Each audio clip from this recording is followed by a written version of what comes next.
بسم اللہ الرحمن الرحیم الحمد للہ رب العالمین الصلاۃ والسلام علی سید الانبیاء والمرسلین۔ اس مادی دور میں ہر بندے کو رزق کی تلاش ہے، اور رزق کی تلاش کرنا کوئی عیب بھی نہیں اور جرم بھی نہیں، بلکہ رزق حلال کی تلاش کرنا، ایسا رزق تلاش کرنا جو حلال ہو، اس کے لیے اپنی ساری کوششیں لگانا، یہ بالکل دین کا حکم بھی ہے اور دین فطرت بھی یہی ہے۔ تو اس مادی پرستی دور میں ہر بندہ پریشان ہے کہ جی میرے پاس رزق کی کمی ہے، میرے پاس رزق کی فراوانی ہونی چاہیے، میرے پاس رزق زیادہ ہونا چاہیے، رزق کی ریل پیل ہونی چاہیے۔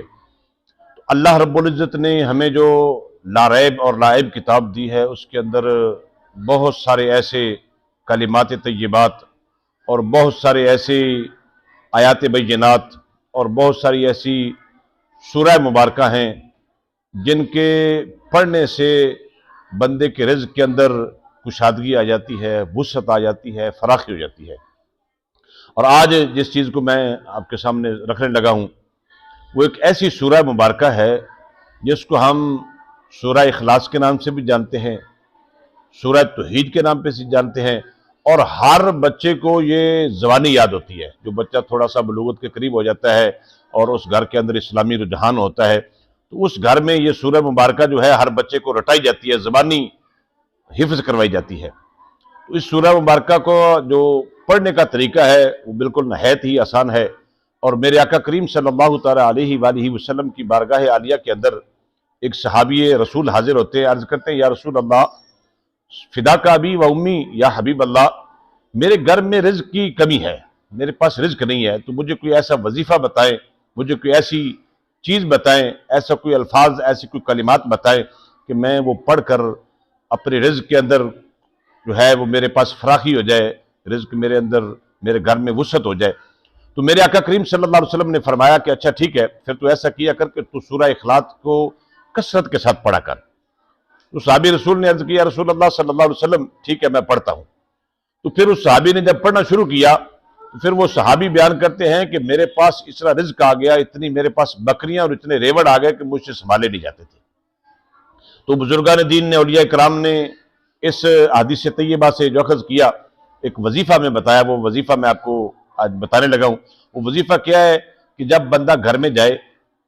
تو گھر میں جا کر سب سے پہلے السلام علیکم ورحمۃ اللہ وبرکاتہ کہے،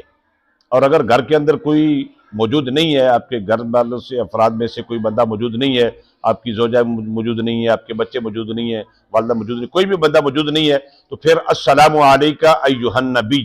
جو کلمات طیبات جو ہم التحیات کے اندر پڑھتے ہیں وہ کلمات پڑھ کے نبی پاک صلی اللہ تعالیٰ علیہ وآلہ وسلم کی بارگاہ اقدس کے اندر سلام پیش کرے، اور اس کے بعد کھڑی پوزیشن میں، کھڑی حالت میں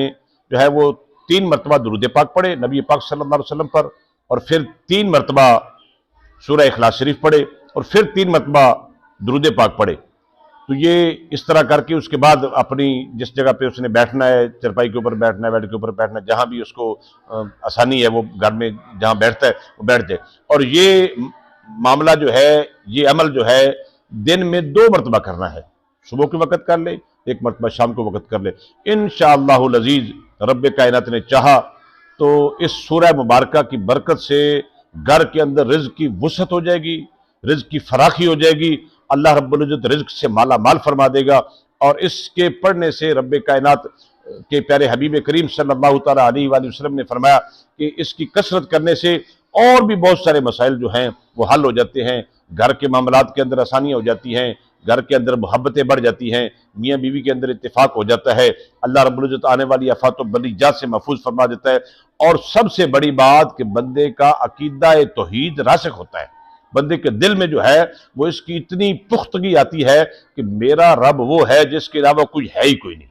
میرا رب وہ ہے جو نہ کسی کا باپ ہے نہ کسی کا بیٹا ہے، اور اس کے ہم پلہ اس کی برابری کرنے والا ہے ہی کوئی نہیں۔ اور یہ کلمات طیبات سنے کہاں سے ہیں؟ رب کائنات نے اپنے محبوب کو فرمایا ہے، اے محبوب کریم صلی اللہ تعالیٰ علیہ وآلہ وسلم آپ ان لوگوں کو فرما دیں، کل آپ محبوب فرما دیں هو اللہ احد، وہ اللہ ایک ہے، اللہ الصمد، اللہ بے نیاز ہے، لم یلد ولم یولد، نہ وہ کسی کا باپ ہے نہ وہ کسی کا بیٹا ہے، ولم یکن لہ کفوا احد، اور اس کی ہمسری کرنے والا، اس کی برابری کرنے والا کوئی کائنات میں ہے ہی نہیں۔ تو یہ کلمات جب ہم پڑھیں گے تو انشاءاللہ العزیز رب کائنات ہمارے گھر کے اندر بھی برکتیں عطا فرما دے گا، رزق کے اندر بھی برکتیں ہو جائیں گی، ہمارے جتنے بھی معاملات ہیں دین دنیا کے معاملات کے اندر رب کائنات آسانیاں پیدا فرما دے گا۔ وما علیہ الا البلاغ۔